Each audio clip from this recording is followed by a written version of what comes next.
Hello അസ്സാം വലൈക്കും. തമ്മിൽ കണ്ട പോലെ ഇതാട്ടോ അവസ്ഥ. ഇന്ന് രാത്രികത്തെ കുറച്ച് കാര്യങ്ങൾ നിങ്ങളായിട്ട് ഷെയർ ചെയ്യാൻ വേണ്ടിയിട്ടാണ് കുറേ ദിവസത്തിന് ശേഷം ഒരു വീഡിയോ എടുക്കുന്നത്. രാത്രി ചോറുന്നാൻ വന്നപ്പോൾ ചോറുണ്ട്. ഇന്നലെ രാത്രി വെച്ച മീൻകറി ആയിരുന്നു കേട്ടോ. ഒരിത്തിരി പോലും ബാക്കിയില്ല, തീർന്നിട്ടുണ്ട്. എന്താ അപ്പോൾ ചോറിന് കറി വെക്കാൻ വിചാരിച്ചപ്പോൾ കുറേ പഴുത്ത മുളകുകളുണ്ട്, പിന്നെ കുറച്ച് തക്കാളിയും ചെറിയ ഉള്ളി അങ്ങനത്തെ സംഭവങ്ങളൊക്കെ ഉള്ളൂ കേട്ടോ. കറി വെക്കാൻ മാത്രമുള്ള ഒരു സംഭവങ്ങളൊന്നുമില്ല. കുറച്ച് ഇഞ്ചി വെളുത്തുള്ളി എന്ന് കൊണ്ടുവന്നാണ്, അത് മാത്രമേ ഉള്ളൂ. വേറെ പച്ചക്കറി ആയിട്ട് വേറെ ഒന്നുമില്ല.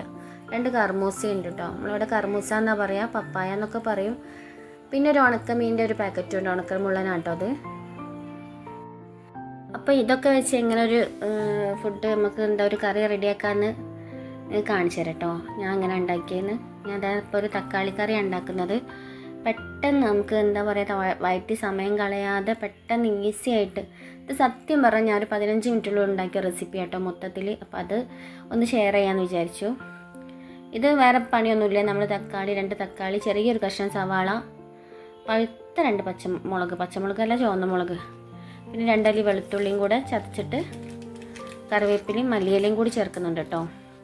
അപ്പോൾ ഒരു കുഞ്ഞി കുക്കർ എടുത്തിട്ട് വെളിച്ചെണ്ണ ഒഴിച്ച് കടുക് പൊട്ടിച്ചതിന് ശേഷം നമ്മളിത് മൊത്തത്തിൽ അതിലേക്ക് ചേർക്കുക കേട്ടോ. പിന്നെ ഒരു നുള്ള മഞ്ഞൾപ്പൊടി, മുളക് പൊടി, കുറച്ച് ഉപ്പും കൂടെ ചേർത്തിട്ട്, മുളക് പൊടിൻ്റെ ആവശ്യമില്ല, ഞാൻ ഒരു കളറായിക്കോട്ടെ വെച്ചിട്ട് ചേർത്തതാണ്. മുളക് പൊടി ഇല്ലാത്ത കറിയാട്ടോ എനിക്കിഷ്ടം. കുറച്ച് പച്ചമുളക് കൂടുതൽ ചേർത്തിട്ട്, അപ്പോൾ മല്ലിയിലൊക്കെ ചേർക്കുന്നുണ്ട് കേട്ടോ. അപ്പോൾ അത് ഒന്ന് വെറുതെ ജസ്റ്റ് ഒന്ന് ഇളക്കിയതിന് ശേഷം നമ്മളിതാ 2 വിസിലുകൊണ്ട് ഓഫാക്കുന്നുണ്ട്. അപ്പോൾ മെനക്കേടൊന്നും ഇല്ലാത്ത എൻ്റെ സൂപ്പർ ടേസ്റ്റി തക്കാളിക്കറി റെഡി ആയിട്ടുണ്ട്. അപ്പോൾ ഇനി ചെറിയൊരു ജാർ എടുത്തിട്ട് പഴുത്ത മുളക് ചേർക്കുന്നുണ്ട്, ഒരു 5-6 ചെറിയ ഉള്ളി ചേർക്കുന്നുണ്ട്, പിന്നെ പുളി നമ്മൾ ചേർക്കുന്നുണ്ട്. അപ്പോൾ ഒന്ന് അരഞ്ഞ് കിട്ടാൻ വേണ്ടി ഒരിത്തിരി വെള്ളത്തിൽ കുതിർത്ത് വെച്ചിട്ടുണ്ട്. അപ്പോൾ ഒത്തിരി വെള്ളവും ആ പുളിയും കൂടെ ചേർക്കുന്നുണ്ട്. പിന്നെ കുറച്ച് ഉപ്പും കുറച്ച് വെളിച്ചെണ്ണയും ചേർത്തിട്ട് 2-3 കിറുക്കിറ് കേട്ടാൽ നമുക്കിത് ഓഫാക്കാം കേട്ടോ. നല്ല ടേസ്റ്റ് ആട്ടോ ഈ ചമ്മന്തി. നമ്മൾ ഈ മുളകൊന്ന് ചൂടാക്കിയാണെങ്കിൽ കുറച്ചുകൂടെ ടേസ്റ്റ് ഉണ്ടാവും. അപ്പോൾ നമ്മൾ 15 മിനിറ്റ് കൊണ്ട് ഉണ്ടാക്കിയതല്ലേ, അപ്പോൾ അതിനൊന്നുള്ള സമയമില്ല, എന്നാൽ തന്നെ സൂപ്പർ ടേസ്റ്റ് ആട്ടത്. ഇത് മാത്രം മതി. ഇന്നലെ എടുത്ത വീഡിയോ ആയിരുന്നു. വീഡിയോ കാണുമ്പോൾ തന്നെ വായിന്ന് വെള്ളം വരിക കേട്ടോ. അപ്പോൾ ഇതാ നല്ല തക്കാളിക്കറി ഇവിടെ റെഡി ആയിട്ടുണ്ട്. തക്കാളിയൊക്കെ നന്നായിട്ട് വെന്തിട്ട് ആകെ 2 വിസിലേ വന്നിട്ടുള്ളൂ കേട്ടോ. പിന്നെ നമ്മളിതാ ഈ കർമൂസൊന്ന് ഉപ്പേരിയൊക്കെ അരച്ചത്. ഇത് ഇവിടെ വേറെ ആർക്കും ഇഷ്ടമില്ല, എനിക്കിഷ്ടം കേട്ടോ ഉപ്പേരി ഉണ്ടാക്കിയാൽ കഴിക്കാൻ. അപ്പോൾ ഞാനത് അരിയാണ്. പണ്ടൊക്കെ ചോറ് കുറച്ചും ഈ കർമൂസൻ്റെ ഉപ്പേരി കുറേ ഇട്ട് തിന്നൊരു കാലം ഉണ്ടായിരുന്നു കേട്ടോ. എനിക്കതൊക്കെ ഓർമ്മ വന്ന്. അപ്പോൾ അത് ഏകദേശം പഴുക്കാനൊക്കെ ആയിട്ടുണ്ട് കേട്ടോ. പക്ഷെ നേരെ ഒരു ലൈറ്റ് മഞ്ഞ കളറൊക്കെ വന്നിട്ടുണ്ട്. പക്ഷെ അതൊരു വേറൊരു ടേസ്റ്റ് ആ ഉപ്പേരി കഴിക്കാൻ. അപ്പോൾ ഞാൻ കട്ടിങ് ബോർഡ് ഒന്നും എടുക്കുന്നില്ല, എനിക്കിതാട്ടോ എളുപ്പം. അപ്പം ഞാൻ പെട്ടെന്ന് അരിഞ്ഞ് ഉപ്പേരി ഉണ്ടാക്കുക. ഈ വീഡിയോ കാണുന്ന ആൾക്കാരൊക്കെ എങ്ങനെയാണ്? നമ്മൾ മീൻ കറി, ചിക്കൻ കറിയൊക്കെ ഉണ്ടെങ്കിൽ മാത്രം ചോറ് കഴിക്കുന്നവരാണോ?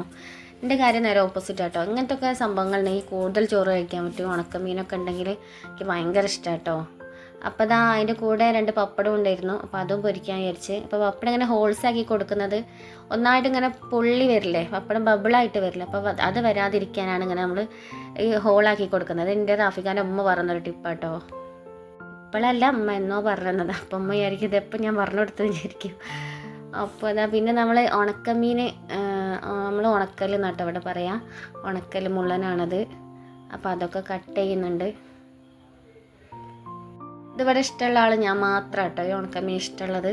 റാഫിക്കാവൊന്നും ഇഷ്ടമില്ല. അത് മണക്കുമ്പോഴത്തേക്ക് ഛർദ്ദിക്കാൻ വരുന്നുണ്ടെന്നാണ് പറയുക. പക്ഷെ എനിക്ക് ഈ ചിക്കൻ കറി ഉണ്ടെങ്കിലും ചിലപ്പോൾ എനിക്കൊരു ആഗ്രഹമാണ്. എൻ്റെ മുന്നത്തെ വീഡിയോ കണ്ടവർക്ക് അറിയാം, ഉണ്ടെങ്കിലും ഫ്രിഡ്ജിൽ എപ്പോഴും ഒരു ഉണക്കമീൻ്റെ ഒരു ബോട്ടിൽ ഉണ്ടാവും.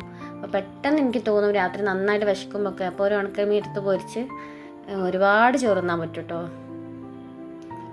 അതിൻ്റെ ഒരു വികാരമാണ് ഈ ഉണക്കലെന്ന് പറഞ്ഞാൽ. അപ്പോൾ നമ്മളത് പൊരിച്ച് സെറ്റാക്കുന്നുണ്ട്. ഇത് മുളകിട്ടാലും നല്ല ടേസ്റ്റ് കേട്ടോ. മുളകിട്ടെന്ന് എല്ലാവർക്കും ഒന്നും അറിയില്ല, പക്ഷേ ചിലരിത് മസാല ചേർത്ത് പൊരിക്കും. അത് എനിക്കിഷ്ടമല്ല കേട്ടോ. എനിക്കിങ്ങനെ പച്ചക്ക് നന്നായിട്ട് കഴുകിയിട്ട് ഇങ്ങനെ പച്ചക്ക് പൊരിക്കുന്ന കേട്ടോ ഇഷ്ടം. അപ്പോൾ നമ്മുടെ ചോറൊക്കെ റെഡി. വെറും 15 മിനിറ്റ് ഉണ്ടാക്കിയതാട്ടോ. ചോറ് ഓൾറെഡി ഉള്ളതാണ്. അപ്പോൾ തക്കാളിക്കറി ഒഴിച്ചു കൊടുത്ത് നല്ല അടിപൊളി സ്പൈസി ആയിട്ടുള്ള ചമ്മന്തി ആട്ടോ അത്. നല്ല വെളിച്ചെണ്ണൻ്റെ ടേസ്റ്റും ആ ചുമന്നുള്ളിൻ്റെ ടേസ്റ്റും മുളകും ആഹാ പറയാനില്ല. പിന്നെ നല്ല വറ്റൽമുളകിൽ വറവ് ചെയ്ത കർമൂസൻ്റെ ഉപ്പേരി ഉണ്ട്. പിന്നെ അത് 2 ഉണക്കലും വെച്ചെടുത്ത് 2 പപ്പടും, പിന്നെ ഓംലെറ്റ് അടിക്കാൻ വിചാരിച്ചിരുന്നു. അപ്പോൾ വൈകുന്നേരം പുഴുങ്ങിയ കോഴിമുട്ട ഉണ്ടായിരുന്നു കേട്ടോ. അപ്പോൾ വെറുതെ അതൊന്ന് സ്റ്റൈലിൽ വെച്ച് കൊടുത്താണ്. കഴിച്ചിരുന്നു കേട്ടോ, ചായക്ക് വേണ്ടി പുഴുങ്ങിയതായിരുന്നു. പക്ഷെ അത് ആരപ്പം കഴിച്ചില്ല. അപ്പോൾ നമ്മൾ ചോറുണ്ണാൻ പോവാണ്. അപ്പോൾ ഇഷ്ടമായ ലൈക്ക് ചെയ്യുക, ഷെയർ ചെയ്യുക. Thanks for watching.